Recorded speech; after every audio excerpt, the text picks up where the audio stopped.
That was one of the most menacing walk downs that I've ever seen in my life. That was Tank Davis versus Frank Martin, which did not disappoint at all. Now, when you get into it, here's what happened in that fight. And this is what made you have certain confidence about really knowing the science of boxing. I'm going to tell you exactly what Tank did at the beginning of the fight and the mindset that people really didn't believe that Frank Martin had. But guess what? When he made the decision to come out in that fight, into that fight, after his music played, you felt that he had a belief system.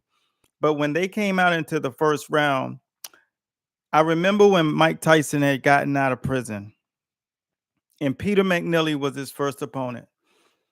And when you saw Peter McNeely and Mike Tyson face off, you knew you were looking at pure fear. And when I got the chance to really break into it, this was exactly what that was. Even though Mike Tyson's fight only went one round, but it was the exact same kind of vibration. Frank Martin was boxing, supreme boxing, to a point where he got comfortable, but he knew the heat was always coming. Double jabs, he exchanged typically where people don't throw back at Tank. He gave him some of that back, so it was kind of like he's not going to be subdued by the bully. There is that little thing present though with him that he does know how good Tank is. There's always that. But what was beautiful about him suffocating that was, let me see right here, when he was taking the liberty to tie him up and tackle him, which he did a couple of times. I was like, what is he doing? But I know what that is. Like I said, on the show the other night, when I was getting ready to get off, I told you one thing was going to happen. He was going to show him too much respect. He was going to box beautifully. I said it. I can't escape it because it's on the record. But what I say is he's going to give him too much respect because at some point in time, you got to have your presence must be known. And what you were saying to Tank was, I really know I can share the ring with you, but that's his Super Bowl. He's not going to just have the whole package to beat Tank. He just doesn't have it all and not enough of what you do need. You need a lot of luck. And even with luck tonight, you got an opportunity to hit him clean several times. And the dude is he's just like Canelo in that department. He just doesn't get phased by getting punched really hard and really clean. So that's always going to be a problem. I don't know what you guys thought. I don't know who saw it, but if you saw that fight, you saw something, that's telling. I mean, Tank walked out and I'm going to tell you how he approached the three things that he did that really made me take his my respect to another level for him. He made a decision. He came out in the first round. He walked to this guy. He put on his high guard, peekaboo earmuffs, and walked to this dude from beginning to the end. And every single time he was standing there, he was just absorbing the dude's punches. And he knew he was doing it, but he was putting so much mental pressure on him. He was walking right into his chest.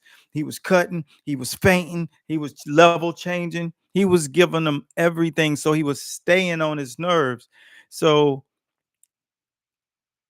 the coach says in the corner, I want you to check this out because this was funny to me.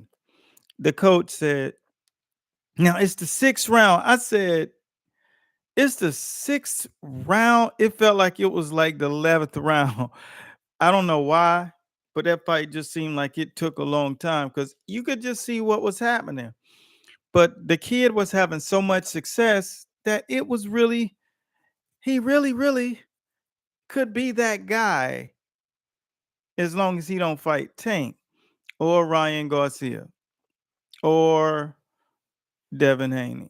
I mean, he can't beat those guys, but he can definitely compete and make it an interesting fight, sort of like Ken Norton did for Muhammad Ali. Even though he beat Muhammad Ali, he was just that annoyance, that thing that just stayed on his nerves. So that's how the fight played out, and for the most part, it was a good fight. I mean, Tank literally, it was the most maniacal method of walking a person down and taking their soul and closing it out with an uppercut overhand.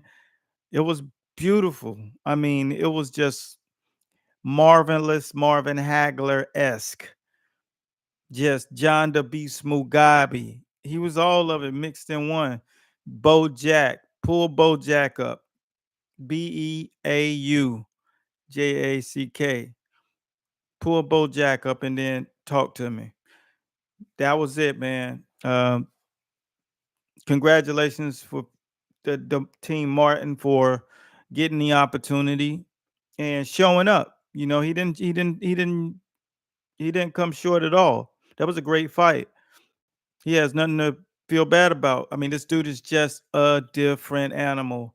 And sometimes you hear that, but you really don't know what you just think people say that, but this is really that.